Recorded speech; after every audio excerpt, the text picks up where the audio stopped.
provision, page number 4.16 on your study material, other provision. तो देखिए determination of money due from the employer, section 7A.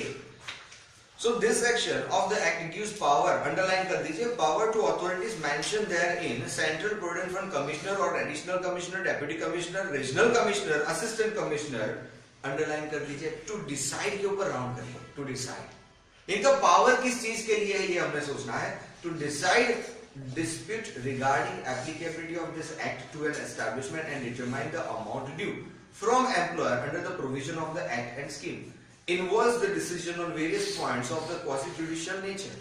देखिए अब यहाँ पे ये प्रोविजन एप्लीकेबल होगा कि नहीं, इस तरह का डिस्प्यूट है, तो इस डिस्प्यूट के अंदर जो कमिश्नर्स है, वेरियस नंबर्स ऑफ कमिश्नर्स यहाँ पे अपॉइंट किए गए हैं, तो इन कमिश्नर्स के पास पावर है कि सबसे पहला ये कौन सा चीज देखेगा, तो एप्लीकेबिलिटी,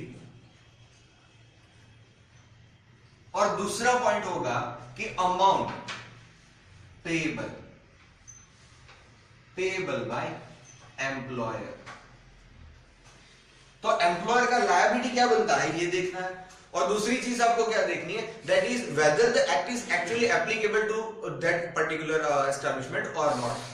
तो सबसे पहली बात देखनी है कि एप्लीकेबल होगा तभी तो लायबिलिटी बनेगी, अगर एप्लीकेबल नहीं होगा तो लायबिलिटी बनने का तो कोई चांस ही नहीं।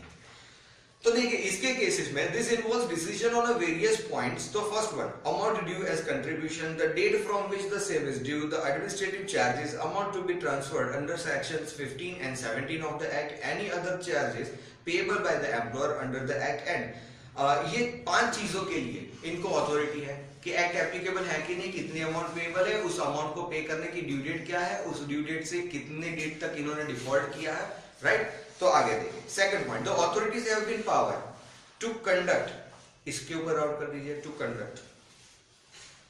Conduct such inquiry as may be deemed necessary for and for this they have been granted powers as vested in court.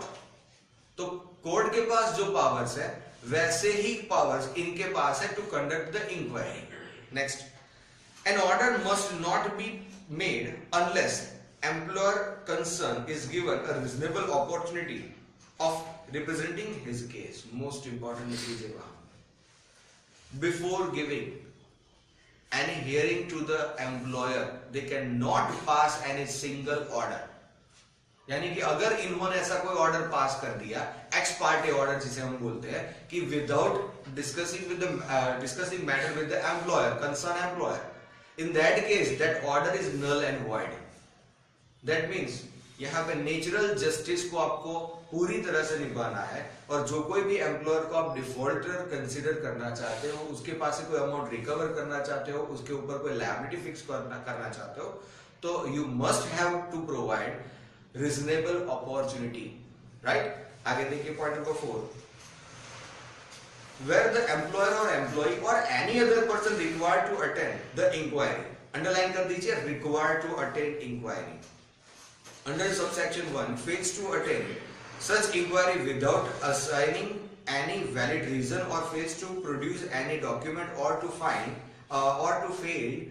any report or return when called upon to do so, the officer conducting the inquiry may decide the applicability of the act or determine the amount due from the employer as the case may be on the basis of evidence adduced during such inquiry and other documents available on record. This is ex parte judgment, वहां पे लिख दीजिए ex parte judgment, यानी कि best judgment assessment when we are talking in section 144 of the income tax act, जिसमें best judgment assessment होता है।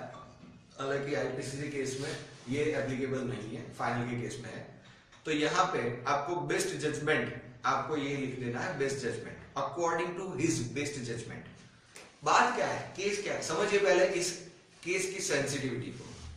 सबसे पहले डिफॉल्ट कर रहा है कौन, एम्प्लॉय या एम्प्लॉयर, जिसे हियरिंग के लिए बुलाया गया है, फर्स्ट वन, या तो फिर उसके पास से कोई डॉक्यूमेंट या कोई रिटर्न सबमिट करवाना चाहता है अथॉरिटी, और उनको बुलाया कि भाई आप इतने ड्यू पीरियड के अंदर ये डॉक्यूमेंट या फिर ये रिटर्न आपको फाइल करना है।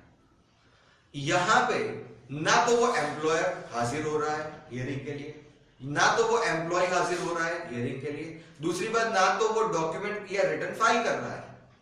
तो इसका मतलब ये है कि कोई ना कोई इंफॉर्मेशन, कोई ना कोई डॉक्यूमेंट ऑफिसर या कमिश्नर के पास है जिसके बेसिस पे ये इंक्वायरी इनिशिएट हुई। ऑब्वियसली कोई एप्लीकेशन है, कोई कंप्लेन है, on that basis they had initiated the inquiry, but the opposite party is not giving और not providing the proper documentation or not providing help in that particular inquiry।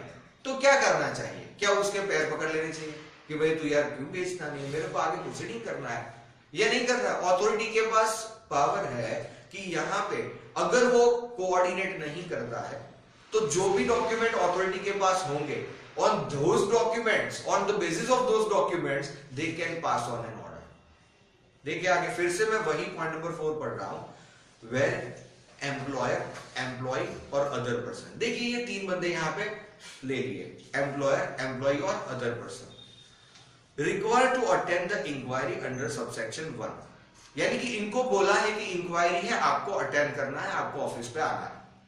Fail to attend, point number 1 करके लिए subsection 1 में लिखा है fail to attend such inquiry without assigning any valid reason, यानी कि वो आ ही नहीं रहे और जो रीजन बता रहे हैं वो रीजन वैलिड नहीं लग रहा है हमें। वो बोले कि मेरी तबीयत खराब है, ये वो, अभी बारिश हो रही है, मैं नहीं आ सकता, या ऐसे कोई रीजन चलते क्या? नहीं चलेंगे। तो valid without assigning valid reason और fails to produce any document. अब देखिए यहां से और के ऊपर राउंड कर दीजिए, यहां से सेकंड पार्ट शुरू हो जाता है आपका। और fails to produce any document और to file any report or return